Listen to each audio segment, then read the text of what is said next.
Hello everyone! Tuturuan ko naman kayo ngayon kung paano kumuha ng polar and rectangular coordinate of a point in the Cartesian plane using the Canon F789 SGA. So our first question, find the polar coordinate of the point 3, 4. So una natin gagawin, pindutin natin si shift. Next, si plus. At lalabas dyan yung pole. Tapos, open parenthesis.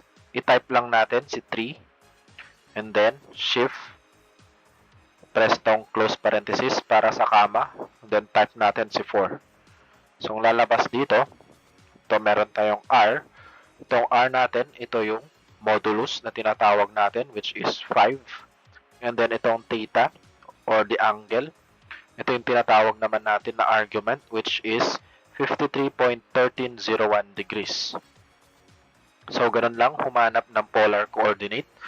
Next naman tayo, paano kumuha ng rectangular coordinate?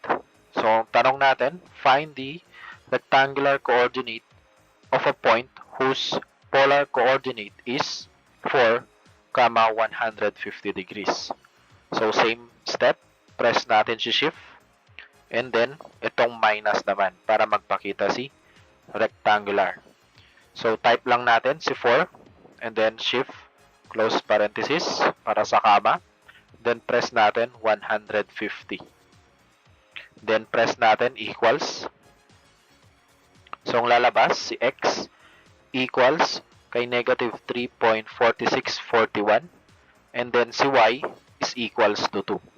So, ganun lang humanap ng polar and rectangular coordinate of a point in the Cartesian plane using the Canon F789 SGA.